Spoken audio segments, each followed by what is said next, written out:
આખા વિશ્વની અંદર પ્રણવ ન હોય તો જગત જીવી શકે નહીં. પ્રણવની માનતા એટલા માટે ઓળાવે પ્રણવ જો ન હોય દુનિયાની અંદર કોઈ જીવી નહીં શકે. નામ નામ સૌ કોઈ કહે અક્ષરથી તો નામ જ લે છે. અક્ષર મને પ્રણવ ગણે તો પ્રણવ ઉઠે ચૈતન્ય ઉઠે. ચૈતન્ય છે તો અંશ સત્તા. ચૈતન્ય કોની સત્તાથી ઉઠે છે?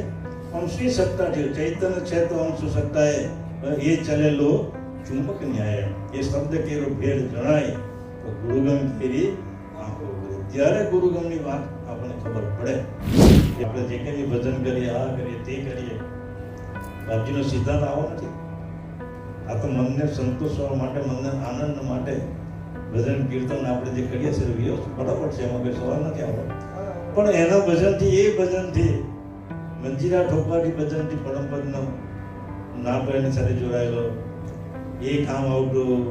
એની સાથે તમે સોમના સાથે તમે રમણ કરો, તમારી અંતર્વૃત્તિ એમાં સોટું જોડો, તમારી આરતને ત્યાં લગાવો, તમે સુલતાન ઉડતાને ત્યાં લગાવો, તો એ ભજન એના સ્મરણ એ પટીને પહોંચે છે. તમે વિચાર કરો 105 વર્ષ સુધી પરમ ગુરુ જમ્મુ ડીપમાં રહ્યા. મેં ઘણાને પ્રશ્ન પૂછ્યો, ભાઈ બાપજીને 105 વર્ષે રહેવાની જરૂર કેમ પડી? છે કોઈ તમારી પાસે જવું? એટલે આપણને બી જે કંઈ દુઃખ પડે છે સંસારની અંદર, ગમે તેમની અંદર, પરમ ગુરુની સાથે આપણે એકતાળ નથી, એની સાથે કોઈ સંયોજન નથી, આપણે એને ઓળખી શકીએ નથી, એના સ્વરૂપને ઓળખી શકીએ નથી, એના માટે કોઈ પ્રયત્ન નથી કરતું. चैनल को सब्सक्राइब करिए, बेल आइकन दबाइए, ये वीडियो ज्यादा से ज्यादा लोगों तक पहुंचाइए.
આજનો સેમિસ્ટર તો હતો પંચમ પ્રસંગ આધારિત એ પંચમ પ્રસંગ વેદના બ્રહ્માજીના 5 જે મુખ હતા એ 5 મુખમાંથી એક મુખ જે કાપી નાખવામાં આવ્યું જે વર્ણન છે અને 4 મુખા જે 4 વેદોની રચના કરેલી અને આખું જે વર્ણન આજે મહેશભાઈ વાંચવાના હતા, સંભળાવવાના હતા, પણ આજે એની તબિયત જરા સાડી ન હોવાથી એનું જે ફોન આવ્યો એટલે જીવનભાઈ તમે જરા વાંચી લેજો એમ કીધા. એટલે હું વાંચું ને તમે સાંભળો તેનો કોઈ મતલબ નહીં. એની જે વિઘાડ છે, એની જે ગંભીરતા છે એ પ્રકરણની મહેશભાઈ જો સારી રીતે સમજાવી શકે તો આપને આનંદ આવે અને આપને મજા પણ આવે.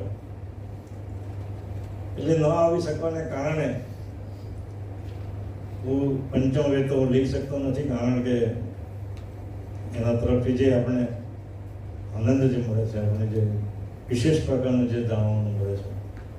એટલે આજે પરમ સિદ્ધાંત પ્રણવ કલ્પતરુ જે ચાલી રહેલો છે, આજે બાપજી 2 સંત અહીંયા ઉપસ્થિત હતા, તેમણે પ્રણવ સિદ્ધાંત કલ્પતરુની થોડી વાતો કરી અને અધૂરું જે અંગ જે મૂકી ગયા છે એ ચોપાઈ છે, 7મી ચોપાઈ આપણે અહીંયા જવાનું છે.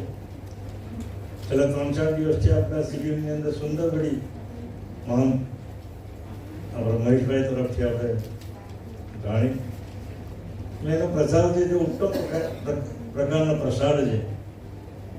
હવે ઉત્તમ પ્રકારનો પ્રસાદ તો તમને ન આપી શકું, એક સામાન્ય પ્રસાદ મારી જે સદબુદ્ધિ પ્રમાણે જે કંઈ છે તે આપણે ગ્રંથનું વાંચન કરવાનું છે. તો 7મી ચોપાઈ છે. નિજ કરતા કારણ બોલા યા સબ જન કે નામ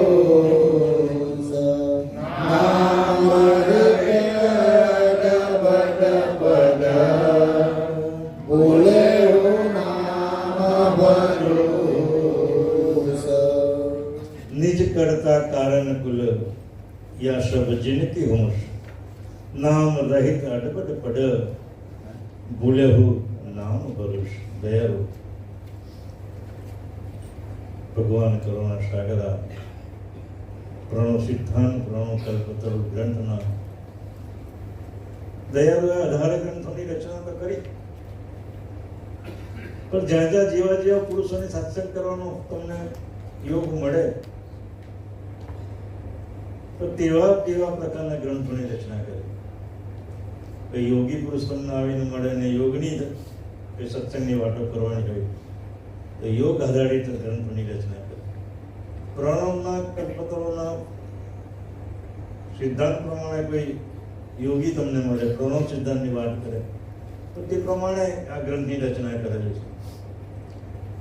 શકડા ભાષ્યના ગ્રંથની આપણે ગઈકાલે જોયા તો ગિરિનાથ પગની અંદર જે ઘૂંઘરું મૂકે છે પાંજે, તોય મારો કરતા માલિક સાંભળે છે. એટલે એ પણ સુંદર રીતે વાત કરી કે ભાઈ જે ગુણ ને ગણ એ અવિગત ચિંતક પારસ છે, એ કઈ રીતે કામ કરે છે અને કરતા માલિક આપણી મન વાંચા કર્મના જે કંઈ બી આપણે કરીએ છીએ એના અંતર સ્વરૂપમાં પણ નોંધાય છે. પ્રકાશ બ્રહ્મવૃત્તિ સાથે આપણે જોડાયેલા છે, અંશ એની અંતર્વૃત્તિ સાથે જોડાયેલો છે, પણ આપણા જે બાહ્ય જે કર્મો છે અને બાહ્ય પ્રકાશ બ્રહ્મવૃત્તિની સાથે જોડાયેલા છે. એ પ્રમાણે આ 18 ગ્રંથો પૈકી આ એક મહાન પ્રણવ સિદ્ધાંત કલ્પતરુ છે. આખા વિશ્વની અંદર જો પ્રણવ ન હોય તો જગત જીવી શકે નહીં. પ્રણવની માનતા એટલા માટે ઉડાવે કે પ્રણવ જો ન હોય દુનિયાની અંદર કોઈ જીવી નહીં શકે. કોઈનું જીવન જ પ્રણવ છે, પણ પ્રણવની કઈ ગતિઓ મૂકેલી છે અત્યાર સુધી કોઈ જાણી શક્યું. આ ગ્રંથમાં આજે તો થોડો સમય છે, પણ એ ગ્રંથમાં સુંદર ગ્રંથ છે. એ પ્રણવની કઈ વિભૂતિઓ મૂકેલી છે, કઈ સમૃદ્ધિઓ મૂકેલી છે. અવિકાસ, વિકાસ, સુંદરસ્ત 3 ચક્ષુષત્વ આપણે પ્રણવની અંદર સંમિલિત કરેલા છે. પ્રણવની અંદર એ સંમિલિત કરેલા છે. શું શું કામ કરે છે તો બપોરના આપણને મહેશભાઈ સમજો અનંગ શું કામ કરે, વર્ગજ્ઞાન શું કામ કરે, અને જ્ઞાન ચક્ષુ જ્ઞાનની આગળ વર્ગના જ્ઞાન આપ્યું, વર્ગની આગળ શું આપ્યું? જ્ઞાન આપ્યું. બાકી બીજામાં પછી જ્ઞાન શબ્દને સંબોધન નહીં કર્યું. એટલે આ પ્રણવ કલ્પતરુના ગ્રંથની આપણે શરૂઆત કરીએ. એટલે દયાળુ કહે છે કે સર્વલોકના નિજ કારણરૂપ કૈવલ કરતા છે. આગળ શબ્દ શું મૂક્યો છે? નિજ. નિજ એટલે સ્વયં પોતે, એમાં બીજું કોઈ આવી શકે? નિજ સદગુરુ સંગે કઢી મેલાવો. બાપજી શું કીધું? નિજ સદગુરુ સંગે કઢી મેલાવો. નિજ એટલે પરંતુ પોતે સ્વયં, એમાં સાહેબ બીજું કઈ દખલગી કરે? એટલે કારણ શું છે? નિજ કારણ, જે સ્વયં જે કારણ છે, જગત કરતા માલી એ સિવાય એ જ કૈવલ કરતા છે. અને જગતભર તેની ઈચ્છાથી થયેલું. એની જે કૈવલ કરતાની જે ઈચ્છા શક્તિ, ઈચ્છા વૃત્તિ અને કૈવલની ઈચ્છા શક્તિ બને, એમાં તફાવત છે પાછો. કૈવલની ઈચ્છા શક્તિ અને કૈવલના ઈચ્છા વૃત્તિ. ઈચ્છા વૃત્તિથી પોતે તત્વની રચના કરી, એ આપણે પસારામાં મૂક્યા. તો કૈવલની જે ઈચ્છા શક્તિ, પરમનું જે ઉપજણ જે છે, એને હું તો કહું ઈચ્છા શક્તિ બી એને જ કહેવાય. અને એ ઉપજણ થકી જ એવો આદેશ કર્યો ઈચ્છા શક્તિએ. તો મારું તો એવું પિંજરું બનાવો કે જેથી જગતના બ્રહ્મા, વિષ્ણુ, મહેશ, શક્તિ, નિરંજન સુધીના કોઈ ઘાટ મને એમાં કામ આવે. અને એ જ ઈચ્છા શક્તિએ એવો જે ઘાટ બનાવ્યો, એમાં પરમ ગુરુએ પોતે પ્રવેશ કરીને નિરંજન ધામમાં એ પુરુષને ચેતાવ્યો.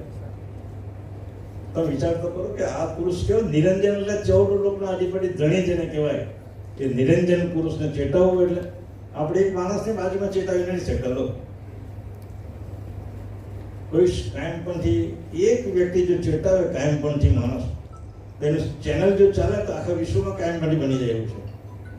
પણ આપણે નથી ચેતાવી શકતા. તેનું કારણ છે કે આપણો કોઈ અભ્યાસ નથી, આપણી કોઈ ગતિ પહોંચી શકતી નથી, આપણે એમાં કોઈ ઊંડો ઉતર્યો નથી. આપણે ફક્ત ખાલી આવીએ છે સત્ય સાહેબ કરો, પ્રાર્થના કરો, સ્તુતિ કરવા કરો, બધું એ બધું પ્રાર્થિત પ્રગટે બરાબર છે, કરવું જરૂરી છે. મનને સંતોષ પ્રમાણ માટે કરવું જરૂરી છે. પણ એમાં શું લખેલું છે, શું ગૃહ્યાર્થ સમજાવેલું છે, પરમનું સ્વરૂપ કેવું છે, તો માણસો 150 વર્ષ સુધી ગ્રંથો આપણે એમ જ પડી રહેલા. કોઈ દીકરો એવો પાક્યો નહીં કે આને મેં ગુજરાતી કરવાની જગતના લોકોને એને મૂકી શકો. કાલે બપોરના બી વાત કરે ને કે પરમહંસ સુખાનંદજી મહારાજજી એ રડતા. આ પુરુષને કોણ ઓળખશે? પ્રણવને કોણ ઓળખશે? રડતા. એટલે આપણે કોઈ ઓળખવાના પ્રયત્ન કરતા બી નથી. એટલે કહે છે કે આ જગત પર તેની ઈચ્છાથી જ ઉત્પન્ન થયેલું છે. એટલે પરમ ગુરુ જ્યાં નિરંજન ધામ આવે પછી તો ક્રમશ આપણા 21 ધામો એને ચેતાવીને ગયા. બરાબર? એટલે કહે છે અને તે નામ રહિત અનામી પદ જગત પરના લોકો ઓળખી શકેલા. એ કેવું પદ છે? અનામી છે, એને કોઈ નામ નથી. એમ બપોરના બી કહ્યું કે સુખાનંદ બાપજી, મોહનદાસ બાપજીને પ્રશ્ન કર્યો આપણે કૈવલનું સ્વરૂપ કેવું છે? કૈવલનું સ્વરૂપ કેવું છે? તો જવાબ આપે છે સુખાનંદ બાપજી એમ કહે છે કૈવલનું સ્વરૂપ તો મહદ સજણ જાણું સ્વરૂપ છે. એને કોઈ નામ, રૂપ, ગુણ કશું લાગી શકતું નથી. નામ રૂપને તિથિ પડેલા છે. એટલે કહે છે કે નામ રહિત અનામી પદ જગત પરના લોકો એને કોઈ ઓળખી શકેલા. દયાળુ કહે છે કે ભાઈ મેં નામ, જેનો નાશ થાય એવી બાબત અહીંયા આવશે. જેનું નામ છે તેનો નાશ છે. આજે એને ગમે ત્યારે કાર્ય કરીને નાશ થવાનો છે જ. પણ કૈવલ કરતાને ઓળખાવા માટે 5 વિશેષણ આપ્યા. કેટલા?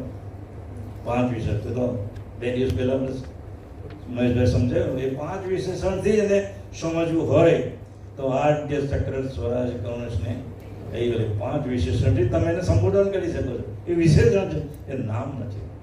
એ ગાયનું તોડું હોય અને બધી જ ગાય સફેદ હોય ને એમાં એક કાળી ગાય બેસેલી હોય. પેલાને કહે છે ભાઈ પેલી કાળી ગાય લઈ આવતો છે. એટલે કાળી એ જે શબ્દ છે એનું વિશેષણ છે. તો એટલે ગાયો છે બધા નામ આધારિત છે, પણ વિશેષણ કાળું શબ્દ છે, વિશેષણ. એટલે કૈવલ કરતાને ઓળખવાના માટે અને 5 વિશેષણ આપેલા. આપણે બધા જાણીએ છીએ, વધારે એમાં ડિટેલ્સ કરવાની જરૂર નથી, કારણ કે 2-3 દિવસ છે ત્યાં બધું એટલું બધું વિવરણ થઈ ગયું છે, લોકોના મગજ બધા ભરાઈ ગયા છે. એટલે હું જ્યારે ત્યાં બેઠો છું એ ફક્ત ખાલી સામાન્ય વર્ણન કરવાનું અને પ્રસાદ સામાન્ય પ્રસાદ આપવા માટે હું ઉપસ્થિત થયો છું. એટલે કહે છે કે જેથી નામ ઉપર વિશ્વાસ લાવી ખરું પણ સમજવામાં ગુમાવેલું હોય એમ જણાય છે. એટલે ખરું જે કૈવલ્ય પદ છે, ખરું જે નામ છે, એને દુનિયાના જગત લાગે કોઈ સમજી શક્યું નથી. સમજ્યું એનું કારણ બી એ છે કોઈ આવ્યું જ નથી તે પદમાંથી. એ પદમાંથી કોઈ આવે તો સમજે ને. મારા ગામમાંથી તમે આવ્યા તો ભાઈ જીવનભાઈને મળો તો કોઈ કહે છે કે જીવનભાઈ છે. મારા ગામમાં કોઈ આવ્યું જ ન હોય અને હું ત્યાં ગયો જ ન હોય તો મને કોણ ઓળખે? એટલે જે કંઈ બી વ્યવહાર થયો છે એ બધો નિરંજન સુધીનો વ્યવહાર છે, ગુણ ગણનો જ વ્યવહાર છે. નિર્ગુણ પદ સુધી તો કોઈ પહોંચ્યું જ નથી. બરાબર? એટલે એ વાત છે દયાળુ એમ કહે છે કે આવું જે પદ જે છે એ જગતના લોકોને સમજવામાં આવેલું નથી. બીજું ચોપાઈ જેહી અટપદ અજમાલ કે હે લખ લખ ગુણ રૂપ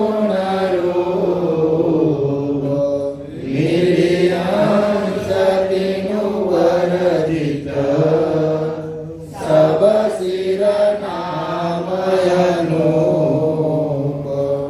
જેહી અટબડ અજમાલ કે ખેલ ખલક ગુણો મિલી અંશટીનું વર્જિત શબ શિર નામ અનુ. દયાળુ આપણને કહે છે કે જે કૈવલ કરતા માલિક તે અડબડ એટલે નક્કી કર્યા વગર તેમજ અજ એટલે ગુજર રહેલા છે. આ પદ કેવું છે? અડબડ, ગુપ્ત. કોઈ ત્યાંથી સંદેશો લઈને આવે તો થાય ને. પણ દયાળુની કરુણા તો જુઓ તમે, એની અંતર્વૃત્તિનો સજાતી અંશ જ્યારે જોયું તો મેં પડમકારના દેહની અંદર એટલા બધા સુખના સંપત્તિ મેં એને આપેલી, પણ એ કેમ સ્કૂલ સુધી પહોંચી ગયો હતો? એટલે દ્રષ્ટિ પસારની જો સ્કૂલમાં એટલી એને મજા આવે. બાબુભાઈ બી કહેતા ને મારી પાસે આટલા કરોડ રૂપિયા છે, આમ છે તેમ છે. જે રસ્તામાં જાય પાવા વગર આમ તેમ કરે, પણ એનું અભિમાન છે ને એટલે એના સ્વરૂપને ઓળખી શકતો નથી. એટલે કૈવલ કરતા માલિક અત્યાર સુધી અડબદ રહી ગયેલા છે, તેમજ અજ એટલે ગુપ્ત રહેલા છે, જેથી જગતને જાણવાનો લાભ મળેલો. પરમ ગુરુ આવે તો એને શું ઓળખાવ ને? કારણ કે નિજ સ્વરૂપનું અંતર સ્વરૂપની સજાથી આપણે સંપ્રદાયની કેટલીક નબળાઈઓ છે. કરતા માલિકે એને મોકલેલો ના જો વાત કરી છે એવી જાણે, પણ કરતા માલિકે મોકલે સૂર્ય અહીંયા આવતો ને એને પ્રતિબિંબ જ આવે, પ્રતિબિંબ જ આવે છે.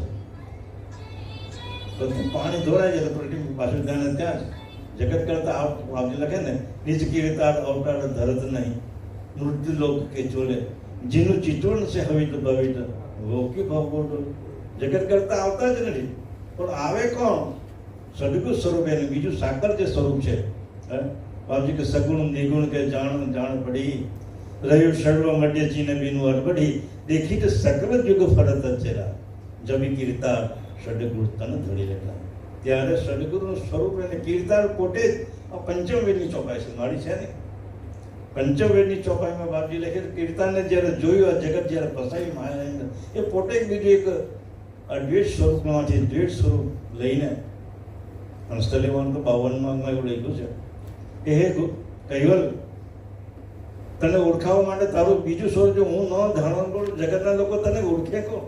આ કૈવલને ધ્વનિ લાવે કોણ બહાર અંદરથી? એમ કે એટલે કૈવલના ધ્વનિને અમે બહાર લાવવા મારે તમારું બીજું એક સ્વરૂપ ધારણ કરવું છે. એવું 52માં અનુષ્ઠા લેવાના અંદર દયા કે છે. એટલે એ પદ જે અડબદ રહી ગયું છે, ગુપ્ત રહી ગયું છે, પડપુર જ્યાં સુધી ન આવ્યા ત્યાં સુધી એ તમને કોઈ ઓળખી શકેલું નથી. એટલે કારણ કે 14 લોક રૂપી જે ખલકનો જે ખેલ છે, નામ રૂપને ગુણ કરે છે. બધે જ નામ, કૈવલને બી નામ તો છે, પણ એક નામ ઓળખાવા માટે કે આ વસ્તુ છે ત્યાં વિશેષણ આપેલું બાપજી. એટલે કહે છે કે આખું જગત નામથી જ ભરાયેલું છે. ગમે તેનું ત્યાં કોઈ નામ વગર કોઈ બાકી છે. કારણ કે ઓળખાવા માટે નામની જરૂર છે, પણ માલિકને ઓળખાવા માટે નામની ત્યાં જરૂર નથી. બાપજી સવારના બી એક વાત કહેવાય કે નામ નામ તો સૌ કોઈ કહે છે. નામ નામ તો સૌ કોઈ કહે છે. અક્ષરથી તો નામ જ લે છે. આ બધા જગતના લોકો જે બી રામ ને કૃષ્ણ ને આ ને તેને બધા જે નામોથી સંબોધન કે નામ નામ તો સૌ કોઈ કહે છે. અક્ષરથી તો નામ જ લે છે. અક્ષર મને પ્રણવ કરે તો પ્રણવ ઉઠે ચૈતન વડે. શું છે? અક્ષર ક્યાંથી ઉત્પન્ન થાય છે? અને મન અંતસ્કરણના યયુગ થાય. અને તો વિસ્તૃત માહિતી પંચમ છઠ્ઠમ વેદમાં પણ આપેલી છે. નામ કેમ રીતે ઉત્પન્ન થાય, કોણ કોણ બહાર કરે, એ બધા ચક્ષુષટ્ટો એકબીજાને ભીડવાવે ત્યારે પછી એક શબ્દની ખીલવણી થાય અને એ રીતે શબ્દની ખીલવણી થાય છે. એટલે નામ નામ સૌ કોઈ કહે, અક્ષરથી તો નામ જ લે છે. અક્ષર મને પ્રણવ ગણે તો પ્રણવ ઉઠે ચૈતન્ય ઉઠે. ચૈતન્ય છે તો અંશ સત્તા. ચૈતન્ય કોની સત્તાથી ઉઠે છે? અંશની સત્તાથી. ચૈતન્ય છે તો અંશ સત્તાએ એ ચલેલો ચુંબક ન્યાય. એ શબ્દ કેરો ભેદ જણાય તો ગુરુગમ કેરી આંખો ઉગડે. ત્યારે ગુરુગમની વાત આપણને ખબર પડે. એટલે દયાળુ કહે છે અને તે નામ ગુણ અંશમાં આવીને મળી જવાને લીધે નામ રૂપ ગુણની વિભક્તિ કરી સર્વ પદાર્થને નામનું વિશેષણ આપી ઓળખાણ કરાવેલી તે દયાળુ આગળ કહે છે કે નામ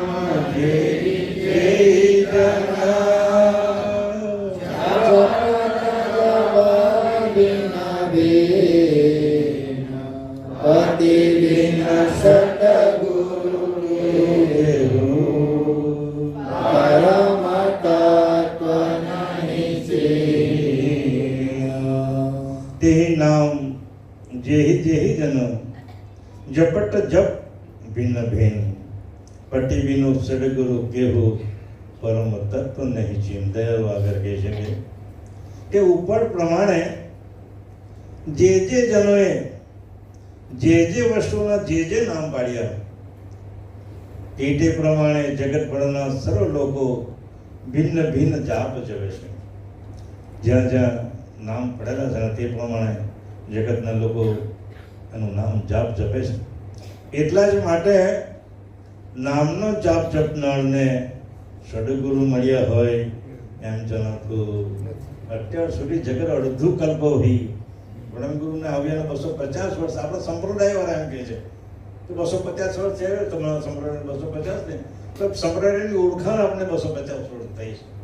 પરમગુરુ તો નિરંજન તાંડી કરો યુગોડી નીકળેલા છે. 21 બ્રાહ્મણ ચેતાવીને આવેલા છે. પણ નામ જપનારને સદગુરુનું લક્ષ્ય મળ્યું નથી. સદગુરુને મળ્યા નથી એવું કહ્યું જણાતું. કારણ કે જો સદગુરુ મળ્યા હોત તો નામ ઉપર ભરોસો નહીં રાખતા સદગુરુ દ્વારા પરમ તત્વને જાણત. પણ તેમ બન્યું તો પરમગુરુ આવે તો કે નામનો જે માળા થોડા જપાવ. આપણે નામની માળા જપાવી છે આપણે ના પાડી છે. પરમગુરુ મળ્યા પહેલા જે કોઈ બી બધા પુરુષો થઈ ગયા એ બધા નામની જ માળા જપે છે. એટલે દયાળુ કહે છે કે પરમગુરુ મળ્યા હોત તો આ નામનું જે બધું ચાલી રહ્યું છે એ કોઈ તત્વને સદગુરુ દ્વારા પરમ તત્વને જાણત નહીં અને તેમ બન્યું પણ જી આગળ કહે છે પરમ તત્વ સોઈ નામ હે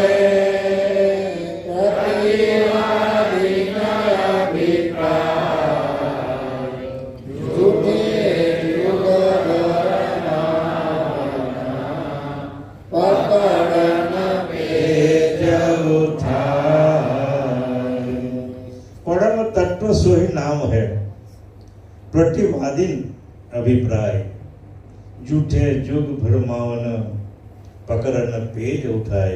दयाळु આપણને નામના વિશે આગળ સ્પષ્ટતા કરતા કહે છે કે ભગવાન કરુણા સાગર નામ વિશેનું ખોટાપણું સાબિત કરી બતાવે છે. અને તે દરમિયાન પ્રતિવાદી એટલે કોઈ દયાળુ એમ કે છે ભાઈ તમે નામ જપો છો તો ખોટું જપો છો કારણ નામનો તો નાશ થવાનો છે. અને જે પુરુષનું નામ તમે ધારણ કરો છો જપો છો એ પુરુષનો બી નાશ થવાનો છે. તો અવિનાશી પુરુષ છે એનું કોઈ નામ નથી તો એનું સ્મરણ કરવાનું. દયાળુ એમ કે છે શું કે છે ભગવાન કરુણા સાહેબ નામ વિશેનું જે ખોટાપણું સાબિત કરી બતાવે છે તે દરમિયાન કોઈ પ્રતિવાદી એટલે મઠપંથ ધર્મના આચાર્યો નામ વિશેનું ખરાપણું જણાવતા કહે છે કે તમે જેને પરમ તત્વ કહો છો તે પરમ નામ જ છે.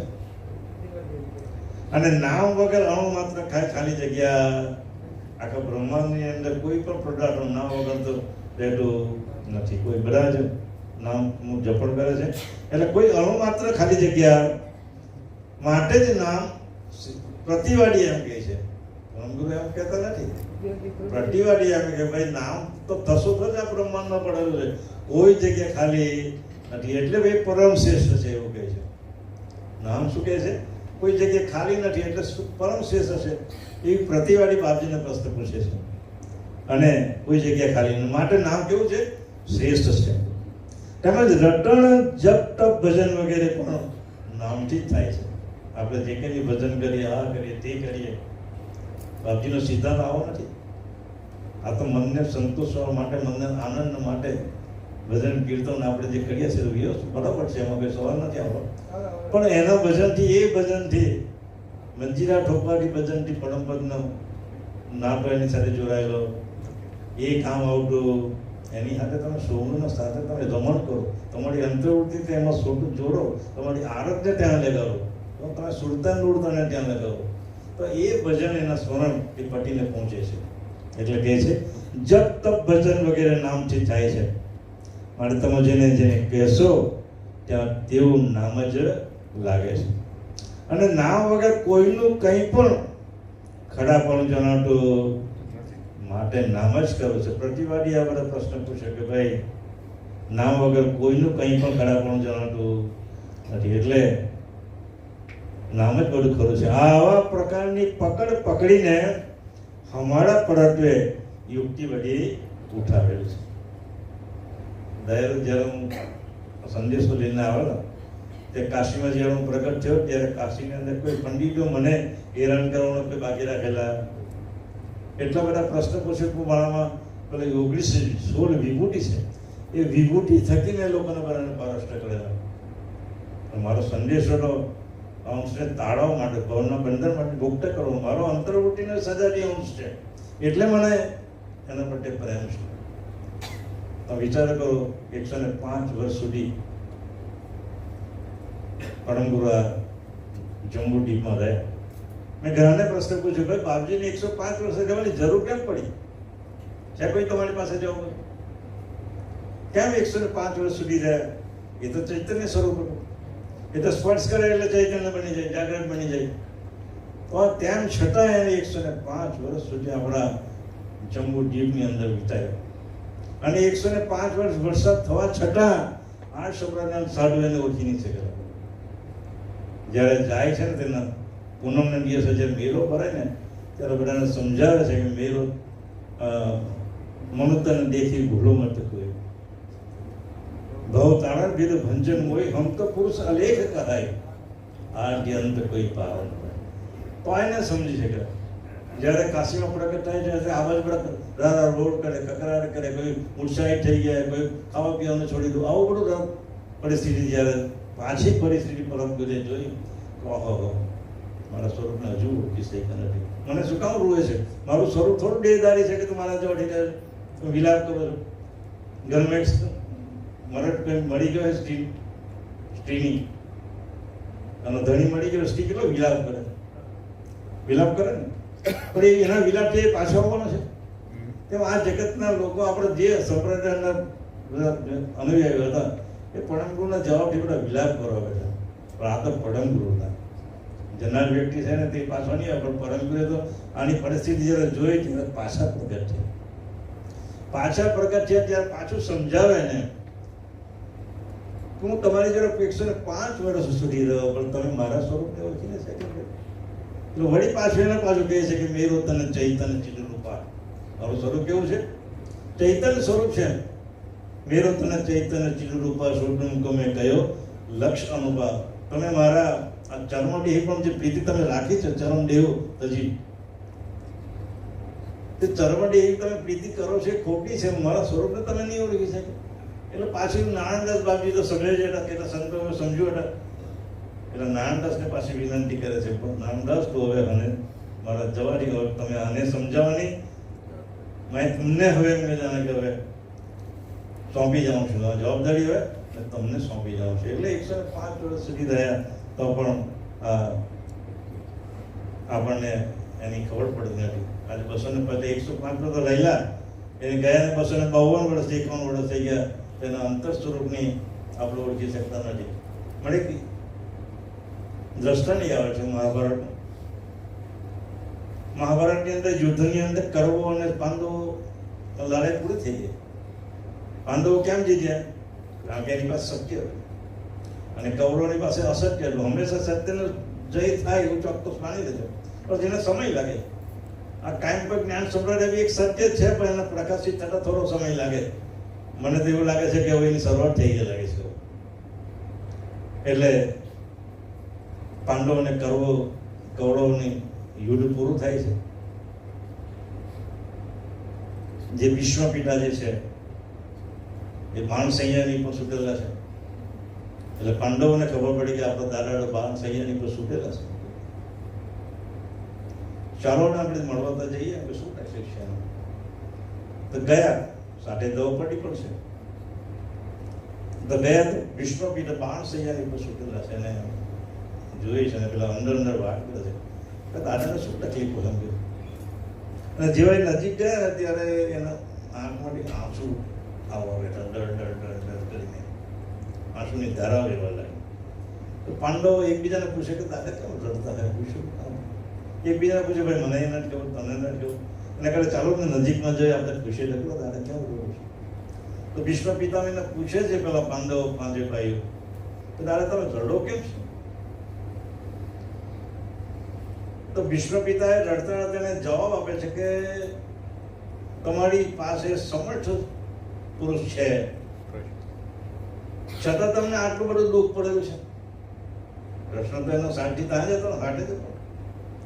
એ આખા દુનિયાનો અધિપતિ, એ લોકો તો એ જ માનતા હતા. આ વિશ્વનો નાથ જો તમારી પાસે હોય, તમારા સાથે હોય, તો તમને દુઃખ કેમ પડ્યું?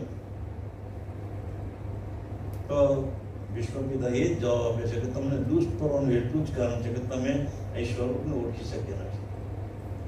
કૃષ્ણના સ્વરૂપને તમે ઓળખી શક્યા નથી એટલે તમને દુઃખ પડેલું છે. એટલે આપણને બી જે કંઈ દુઃખ પડે છે સંસારની અંદર, ગમે તેમની અંદર, કે પરમ ગુરુની સાથે આપણે એકતાળ નથી, એની સાથે કોઈ સંયોજન નથી, આપણે એને ઓળખી શક્યા નથી, એના સ્વરૂપને ઓળખી શક્યા નથી. તો એના માટે કોઈ પ્રયત્ન જ નથી કરતું. હું કહું 21,600 અજંપા એક દિવસના ખાલી જાય છે સાહેબ. ખાલી 48 ઘડી કરવાનું છે તે કોઈ કરતા નથી. 21,600 અજંપા, એક અજંપાનો જાપ એમ પડોકને સમય બી થાય ને 14 લોક તારી પૂજા કરવા દોડીને આવશે. પણ આપણે ઓળખી શકતા નથી. એટલે ઓળખાવા માટે અમારો જે ભગીરથ પ્રયાસ છે આ શિબિર રાખવાનું મૂળ કારણ એ છે કે સત્ય હકીકત, સાચી સમજણ, પરમગુરુની સમજણ કેવી છે? એકદમ શુદ્ધ વિશુદ્ધ. એ સમજણની સાથે આપણી જે સમજણ છે ને અશુદ્ધ થઈ ગઈ છે.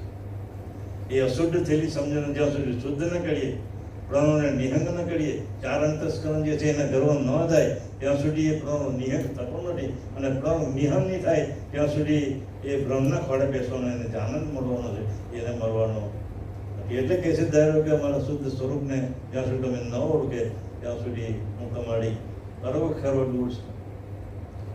પેલા સમદ્રષ્ટે સન્મુખ સદા, સમદ્રષ્ટે સન્મુખ સદા, નેના આગે નાટ. આપણી સામે જ છે.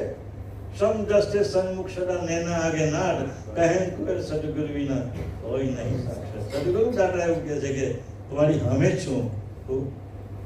એના માટે પ્રયત્ન કરવો પડે. આપણે પેલા નોકરી કરીએ, સવારના જે રાતના આવીએ, પૈસા કમાઈએ, એના માટે કેટલું બધું કરીએ છીએ આપણે. આના માટે કંઈ કરીએ છીએ આપણે? કશું કરતા નથી. એટલે દયાળુ કે છે એક સ્ટેજની ઉપર એક ડાયરેક્ટર હોય છે. એ ડાયરેક્ટર વિચારે કે અર્જુનનું પાત્ર કે ભીમનું પાત્ર કે ગમે એક પાત્ર તો મારે ભજવવું છે, પણ કોને નક્કી કરવું? તો કે ભાઈ આ આપણે પેલા હીરો બધા છે ને, નામ તો મને નથી આવડતા, જાણે કે મને એમાં ઇન્ટરેસ્ટ પણ નથી. એટલે એ બધા હીરોને એક સિલેક્ટ કરે. એટલે શાહરુખ ખાનને કરીએ તો આપણું સારું પાત્ર ભજવી શકશે. તો શાહરુખ ખાનને બોલાય કે જો આ પ્રકારનું પાત્ર તારે ભજવવાનું છે. એટલે પહેલાં કીધું સારું, આટલા લાખો કે કરોડો રૂપિયા નક્કી કર્યા અને એ પાત્ર ભજવવા માટે નક્કી કર્યું અને સુંદર રીતે પાત્ર એને ભજવ્યું અને સાબાશી આપે કે ઘેર કેવું પડે. એવું પાત્ર આપણે પરમગુરુ આપણને ભજવવા આપેલું છે. પણ આપણે નાલાયક નીકળ્યા છે કે પાત્ર આપણે બરાબર ભજવી શકતા નથી. એ કોઈ ભજવે છે? મેં તારી પર જે વિશ્વાસ મૂકેલો છે કે તમને મોકલું છે આ મનુષ્યઘાતની અંદર, એ મને તારી પર વિશ્વાસ હતો, તે મને વિશ્વાસઘાત કર્યો છે. શું કીધું? મારું અંતરવૃત્તિનું સજાની અંશ તારા ઘાટમાં મૂક્યો છે. મનુષ્યનો ઉત્તમ ઘાટ મેં તને પ્રાપ્ત કરવા માટે આપ્યો છે. પછી જે પાત્ર જે ભજવ્યું ને, પાત્ર ભજવ્યું નથી બરાબર, અને મારો વિશ્વાસઘાત તે કર્યો છે. જેને ભજવ્યું તે તો તળી ગયા, પણ 99% લોકો વિશ્વની અંદર એ મનુષ્યના ઘરનું જે પાત્ર એને ભજવવું જોઈએ, એમાં વૈષ્ણવજનનો તેને કહીએ ઈદ પરાય જાય 29 લક્ષણ જેની અંદર જે હોય એ માણસ, એ મનુષ્ય કે બાજુ કે 14 કરોડ મનુષ્ય માટે મેં એક મનુષ્ય નીકળે તમને એમ કીધા, અને એવા 60 કરોડ માટે એક વેદને જાણવાનો નીકળે, એવા 60 કરોડ માટે તો એક ભક્ત નીકળે. ઘણી બધી વ્યાખ્યાઓ છે. એટલે દયાળુ કે છે કે મારા સ્વરૂપને ઓળખવા માટે આ જે ભગીરથ મેં તમને જે ઘાટ જે આપ્યો છે એમાં કંઈક તમે મેળવી લો એમ. કારણ કે તમે યુગોથી આ લખતા આવડે છે, આ જ પ્રકારની ક્રિયા કરતા આવડે છે. વિશેષ પ્રકારની ક્રિયા તો ભજન સ્વરૂપ એ જ વિશેષ પ્રકારની ક્રિયા છે. બીજા ઘાટો માટે કોઈ કરી શકતું નથી. એટલે કે છે કે જે દટણ જપ ભજન વગેરે નામથી થાય છે, માટે તમને જેને જે કહેશો એ તેવું નામ લાગે છે. અને નામ વગર કોઈનું પણ કંઈ ખરાપણું જણાવજો તારી માટે નામ જ ખરું છે. આવા પ્રકારની જે દલીલ પરમ ગુરુની આગળ જે બધા પ્રતિવાદીઓ કરે છે, આવા પ્રકારની પકડ પકડીને હમારા પર્વતે યુક્તિ ઉઠાવેલી દયાળુ એમ કે છે. એ આગળ શું કહે છે?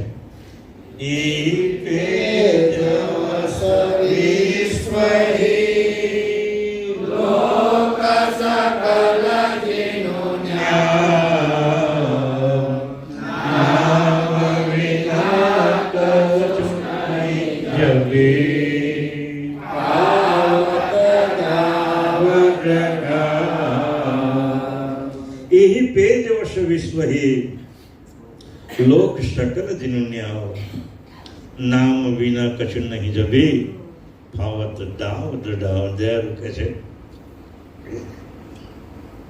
મઠ પંથ ધર્મના આચાર્યોએ યુક્તિ પ્રવૃત્તિ કરીને જે નાશ વંડ નામની સ્થાપના કરેલી છે. દયાળુ કહે નામ તો તેનું નામ છે, પણ આચાર્યોની આ બધી યુક્તિ પ્રવૃત્તિઓ છે. જ્યારે વેદનો ધર્મ ચાલતો હોય ત્યારે તો ઈશ્વરની સ્થાપના ઓમકાર પ્રણવણી કરવામાં આવી છે, એને ઈશ્વર કહેવામાં આવ્યું. ત્યાર પછી તો શસ્ત્રો થયો, આ થયો, તે થયા, ઉપનિષદ થયા, દર્શન થયા, 18 પુરાણ, એની અંદર પછી આ બધો ઘોટાળો વાળી ગયો. મૂળ જે ઓમકાર જે પ્રણવ વેદની માને તો આ રીતે ત્યાર પછી તો બધા એમાંથી જે બધા ઋષિ મુનિઓ જો આ થયા, તે થયા, બધા જાત જાતના પોતાના અનુભવ પ્રમાણે ઈશ્વરોની બધી સ્થાપના કરી છે. એટલે દયાળુ કહે છે કે મત પંથ ધર્મના આચાર્યોએ યુક્તિ પ્રવૃત્તિ કરી જે નાશવંત નામની સ્થાપના કરી છે, તે જ પ્રકારે ન્યાય છે એમ માનીને તે માનવોને જગતને સમજાવે છે કે નામ વગર આદિ અંત સુધી કંઈ નથી.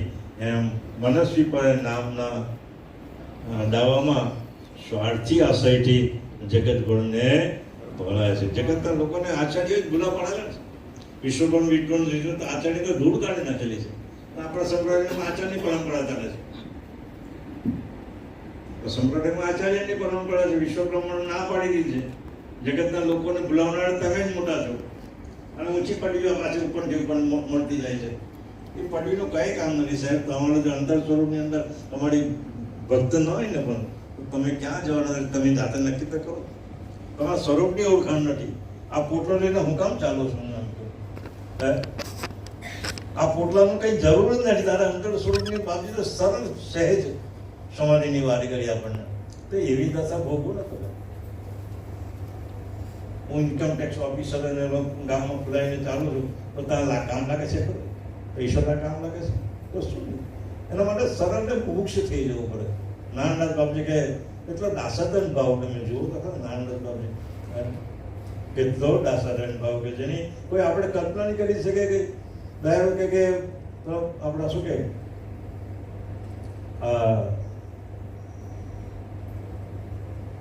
પુરાણાર્થીની અંદર આપણે ખોલીએ ને શું કહે છે પુરાણાર્થી બીજી ચોપાઈ છે આપણે નહીં ઘનશ્યામ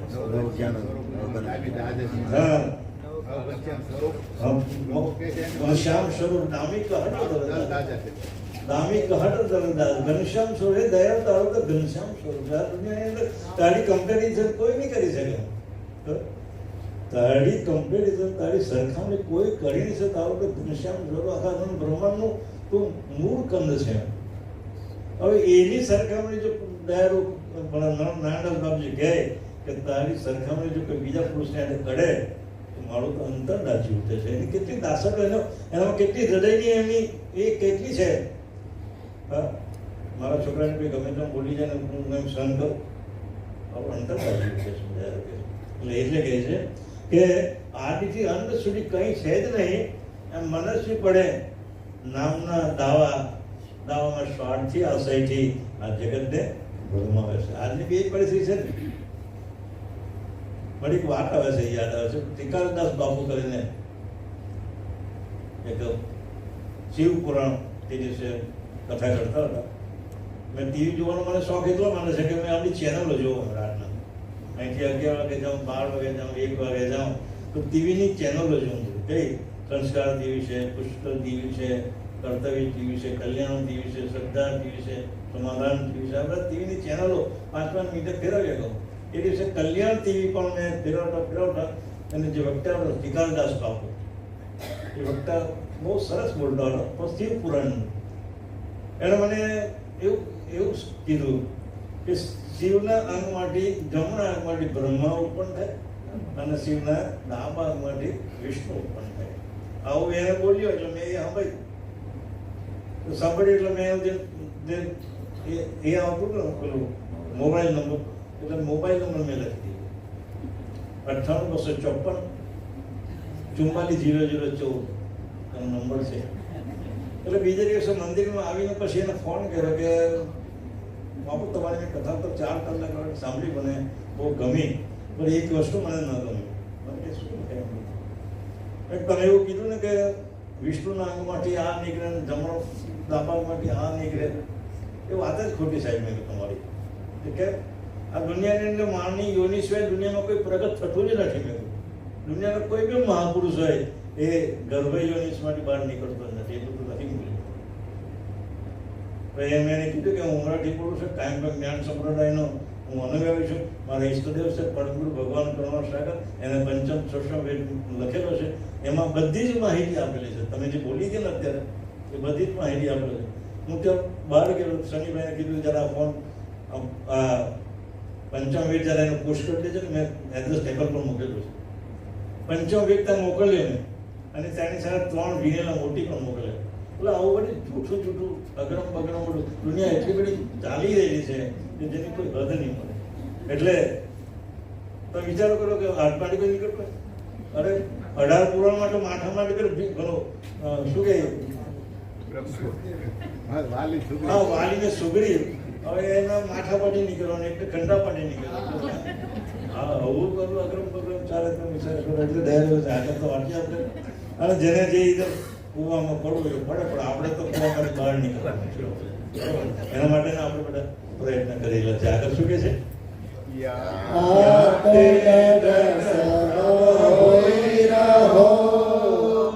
દરેક નામ કરતા જે નામ કે રહી ગયે સકલ યાતે દ્રઢ સબ હોય રહો દઢિત નામ પર શેડ, પણ કરતા જેહી નામ કે રહી ગયે શકલ અતીત. દયા રૂપે છે કે આચાર્યોએ સ્થાપેલા નામ ઉપર જગત પ્રતીતિ લાવી તન મન દર્દ કરીને બેઠું છે. એની પણ વિશ્વાસ કરે. અભિક તો જગત સકલ જૂઠે પ્રીતિયા, જગત સકલ જૂઠે પ્રીતિયા કરતા કી ગતિ કોઈ નહીં જાણે. એટલે આખું વિશ્વ જગતની ઉપર પ્રીતિ આવે છે. બાપજી એમ કહે છે, શું કહે છે? આચાર્યોએ સ્થાપેલા નામ ઉપર જગત પ્રીતિથી લાવીને તન મનને દર્દ કરીને બેઠું છે. એથી જ મૂળ શકરના નામથી સર્વ લોકો રહે છે. એટલે ખરા પરમેશ્વરને કોઈ જાણી શકતું નથી. હવે સમય પણ થઈ ગયો છે, બેનો વચન બોલશે એટલે અહીંયા આપણે પૂરું કરીએ છીએ. જો વિષય તો એટલો બધો વિહળ છે ને ગુપ્ત છે કે આખી જિંદગી પણ આપણે પહોંચી જાય ને તો એને પામી શકીએ તેવું છતાં પરમ દ્વારા આપણને એકદમ સીધી રીત બતાવીને, આ સંક્ષિપ્ત રૂપ બતાવીને આ ગ્રંથનો જે રચના કરેલી છે, તમે દરરોજને એક ચોપાઈ વાંચો, દરરોજને એક ચોપાઈ વાંચો ખાલી, અને એનું મનન કરો તો તમને પરમ ગુરુ એની કૃપા ઉતારતા વિજય અહીં એક જગ્યાએ વાંચે જ્યાં સુધી અહમનું પોતું તમારું ઉતરે નહીં માથા પરથી, અહમનું પોતું જ્યાં સુધી માથા પરથી ઉતરે નહીં ત્યાં સુધી સદગુરુની કૃપા તમારા અંતસ્કરણમાં પ્રવેશ કરી શકતી નથી. એટલે આપણે દરરોજ વાંચવું જોઈએ, પરમ ગુરુને યાદ કરવા જોઈએ, અને ન સમજ પડે તો આપણા બધા સંતો છે બરાબર, એની સાથે એને જવાબ મેળવી શકીએ છીએ. એટલે દયાળુનું કહેવાનું આ અંશને ભાવભારણ કરવા માટે મેં જે મહેનત કરી એવી તમે મહેનત કરો કે બીજો અંશ કોઈ ભાવભારણ થઈ શકે. પરંતુ કાર્ય આપણું અધૂરું છે, એટલે એ કાર્ય આપણે હવે પૂર્ણ કરવા માટેનું આ એક શિબિર આયોજન આપણે કરેલી છે. આપ સૌ અહીંયા ઉપસ્થિત રહ્યા એવું આનંદની વાત છે. હવે પછી નક્કી કર્યો છે ભાઈ તળાવ સાગર ભગવાને 21 ધામન છે કરવા, એટલે આપણે 21 કુટુંબોને ચેતવવાની પણ આપણે ગઈકાલે પ્રતિજ્ઞા લીધેલી છે. એને દ્રઢ વિશ્વાસથી પોતાના હૃદયમાં રાખજો અને એ પ્રમાણે આપણે કાર્ય કરવાનું છે. શિવટ કરવા જે સકરત સ્વરાજ કમલેશી સ્વામી મહારાજ કી જય, કરુણા સાગર ભગવાન કી જય, વેદ સાગર મહારાજ કી જય, મહંત તપસ્વી વિક્રમ મહારાજ કી જય, ઓમ સુતાનંદજી મહારાજ કી જય, વિષ્ણુદાસજી મહારાજ કી જય, શાંતિદાસજી મહારાજ કી જય, દાસજી મહારાજ કી જય, વિશ્વદાસજી મહારાજ કી જય, સંતન કી જય, દેવન કી જય, દેવતાઓ કી જય, સારસા પુરી કી જય, અયમ पंथ की जय, संप्रदाय की जय, भारत की जय, पंचम चतुर्वेद की जय, जगास्थान की जय, पंचम प्रणोति स्वामी सत्य शाहे।